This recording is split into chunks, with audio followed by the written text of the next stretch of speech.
Have you ever imagined a kingdom floating among the clouds, a city of light and magic held aloft by ancient spells? This was Ethelgard, the radiant home of the flying elves. For centuries they lived in harmony, their shimmering wings carrying them on gentle breezes, their days filled with laughter and song. The city itself was a marvel, with towers of polished crystal that touched the heavens and bridges spun from pure moonlight. Their queen Lyra was as wise as she was beautiful, her heart connected to the very core of their floating island, a massive celestial crystal that pulsed with life-giving energy. But peace is a fragile thing. Far below, in the sunless depths of the underworld, a darkness was stirring. The Coven of 20, a circle of witches exiled long ago for their insatiable greed, had not forgotten the light they were banished from. Led by the fearsome Morwen, whose heart was as black as obsidian, they craved Ethelgard's power. They wanted the celestial crystal for themselves, to amplify their dark magic and plunge the world above into an eternal night. Their jealousy had festered for generations, twisting them into creatures of shadow and spite. One fateful evening, as the twin moons of Ethelgard cast a silver glow upon the city, the attack began. The sky, once a canvas of stars, was ripped open by a swirling vortex of green and black energy. From this Terran reality, the 20 witches emerged, riding on monstrous beasts woven from shadow and smoke. They cackled with glee, their spells raining down like acid, corroding the crystal towers and turning the moonlit bridges to dust. Panic erupted. The elves, who had known only peace, were suddenly faced with a nightmare made real. Queen Lyra knew that her people, though graceful and swift, were not warriors. The witches' dark magic was overwhelming, their numbers a relentless tide of destruction. She watched in horror as the celestial crystal at the heart of their city began to flicker, its light dimming under the onslaught.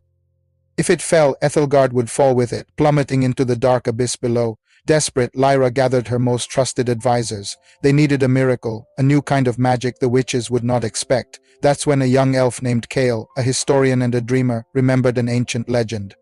It spoke of the wings of valor, a forgotten form of elven magic that could turn their natural grace into formidable power. It wasn't about fighting with weapons, but with light itself. The legend said that by channeling their courage and unity into their wings, they could unleash blasts of pure energy, creating shields of light and moving with the speed of a falling star.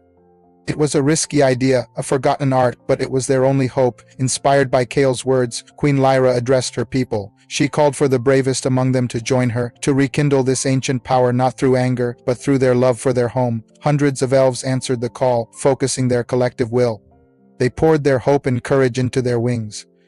A brilliant transformation occurred. Their once delicate, translucent wings began to glow with an intense golden light, humming with newfound power.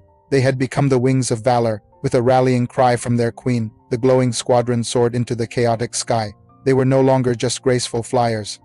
They were living comets, a storm of light against the witches' darkness. They zipped through the hordes of shadow beasts, their light-infused wings incinerating the creatures on contact. Kale, leading a charge, wove intricate patterns in the air, creating a massive shield of light that deflected a volley of deadly curses aimed at the central crystal. Another elf, Elara, discovered she could clap her wings together, sending out concussive waves of energy that shattered the witches' magical barriers. The witches, led by Morwen, were stunned. They had expected fear and chaos, not this dazzling, organized resistance. Morwen, enraged, focused all her power on Queen Lyra, unleashing a beam of pure darkness. But Lyra met it head-on. She didn't fight with hate, but with the combined love and hope of her entire kingdom. Her wings blazed like a miniature sun, and the golden light she unleashed not only stopped Morwen's spell but began to push it back, purifying the corrupted magic. Seeing their leader falter, the other 19 witches wavered. The elves pressed their advantage, working in perfect sync.